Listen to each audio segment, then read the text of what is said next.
Of course. Because if you have a PS4, awesome. If you don't, then damn, you know. Yeah. Tekken's been releasing on Xbox for 6 and then Yeah. Tab 2. So two generations of the game. So, I mean, it's not decided other than PS4, but there are those things to consider that's being decided by management. Yeah, that's big business stuff too, right? That's like big business. Whatever they decide, I'll go with it. You know. Of course. So I mean, what in the end, it's all about the game, right? It's already announced. You know, it's coming for PS4, and the game. That's what they're working on. So nothing but excitement. And the way we do it now, you know, part of the things that kind of limited us to what we could do was we were working on the PlayStation hardware from the arcade, you know? Yeah. We're now, we shifted to PC development, which Rod has mentioned before, I think. So yeah. It's easier for us to port to whatever we choose to do. Port it, yeah. So, yeah, I mean, that's about all I can say on that. Hey, can I ask you about Nina? Do you know if she has any other new moves? Because Mark was saying he only found one new move. Do you know any new moves with her? If I go back and look at my PC, actually I haven't had a chance to play her that much. Okay. But typically they add more than one. Yeah, it's kind of peculiar. I mean, she has the armor attack, and then she has the new rage attack, but we can't figure them out. I mean, she's such a deep character. It's a million moves, right? But it's hard to figure out the new moves for her. She should have 2 to 3. Okay. And a good start would be, for the location test, they usually print out the, you know, like these are the main moves. Okay, it should be on there. They usually include the moves. Yeah, we're going to have to check that out. And they also had a video that shows the rage attacks for each character. I saw that. That's a very, steps. very cool addition, by the way. I love the multiple uses for rage idea. It really adds dimension to the strategy of the end of the round, which is the best part. Right. Without making it too complex. Right. Like, you know. Oh, yeah, and the visual indicator on the life bar that shows when rage kicks in, the orange part, great idea. You like it? Oh, yeah. Those little touches are what change everything.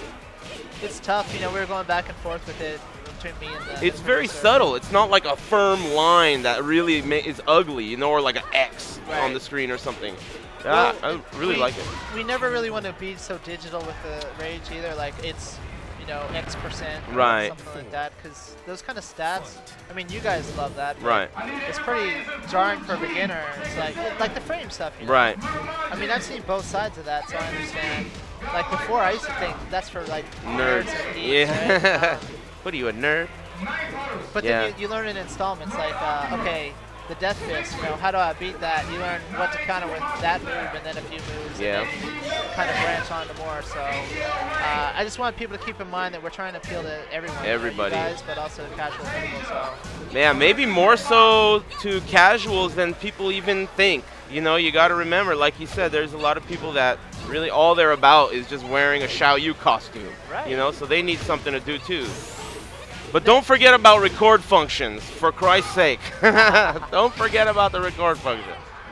I know you won't, though. Nah, we're hard at work. I know you will. Now, that's another thing, you know. Robust training mode is also a component that I think is expected now. Right. You know, I've heard people say that they want a charge trainer in Street Fighter V because charge characters are a very interesting and kind of complicated concept. You have to charge one direction for X amount of frames to get access to a move.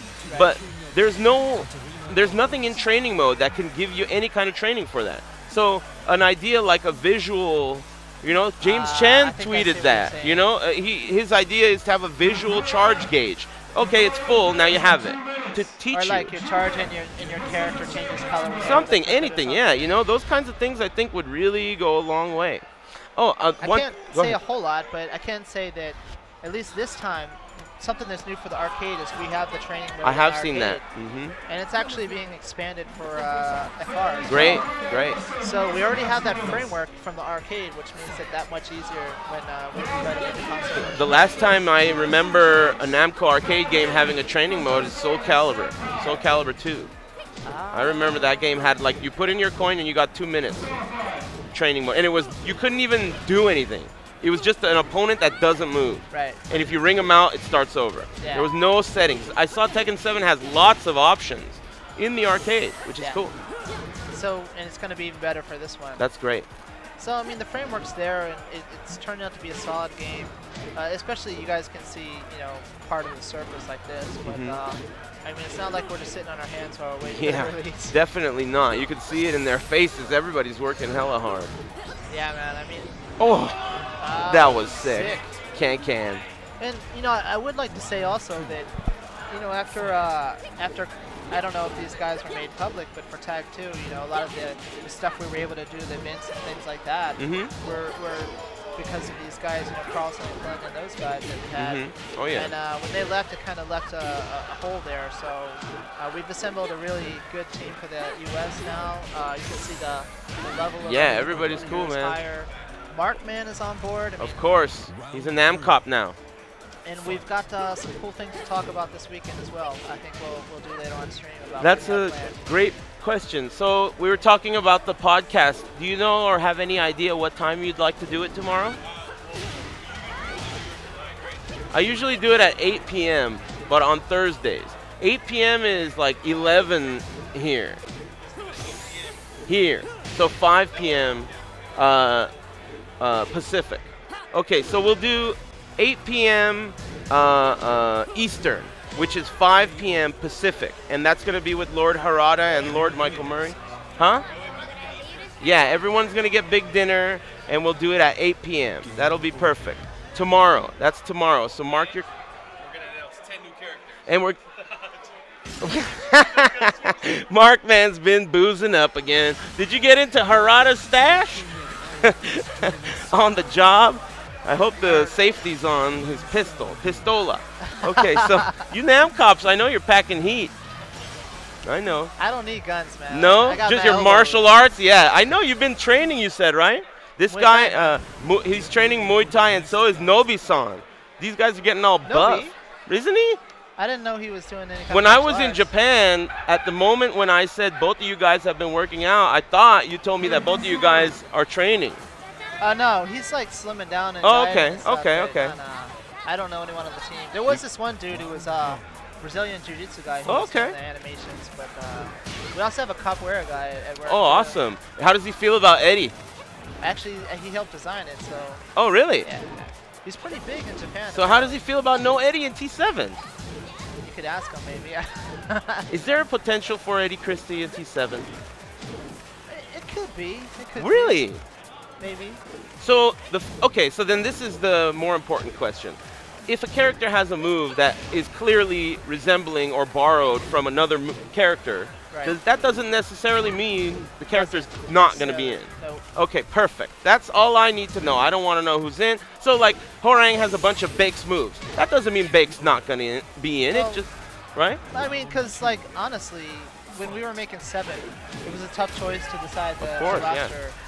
And then we knew that when we had that down, at some point we wanted to add some characters. But at that point, they're not locked down. So when we were doing the characters for this installment, we didn't necessarily have it decided which characters were going to be added later. So that doesn't dictate whether we add that particular technique or not. And I got so many questions for you, but I'm not going to ask them now. It's like it's like I'm so curious on your rationale behind choice. I know you said it's popularity. A lot of it has to do with popularity, but there's so much more to it. In play styles, like even if Nina and Anna are both like number 1 and 2 in popularity, you wouldn't necessarily too similar.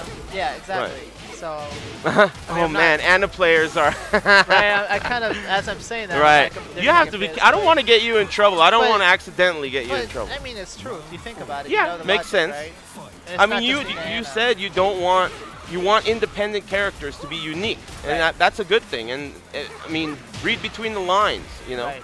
And I mean, some people might want a new character, so we don't have the resources to make new characters and also make everyone that was in Tag 2, because that was insane. Yeah, that was. The characters we had, that was insane. Similar, and I mean, this is a chance to really. That was kind of a side story, anyways. Right, of course, not even a story thing. It was like Tag 1, whatever. It's based on 6PR for fun, pretty much. Where this is now, we have to go back, we have to do something new and elevate the series again.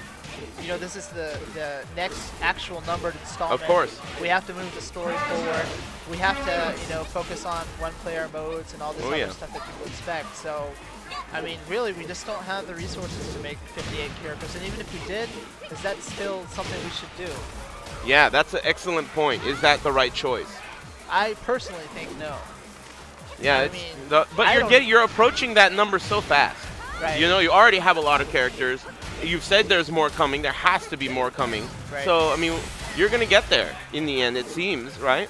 Yeah, we're still trying to think of what's the optimal number of characters to end with, you know? Yeah. Because you have to think about those kind of things. Because once the game releases, then that's not it. We're going to have the standard. Of course, console is going to come out. These kind of events and whatever else we have planned after that. So we have some cool things. Yeah, I know. These guys keep looking at me and winking when they say we got cool things planned. I'm getting tired of it.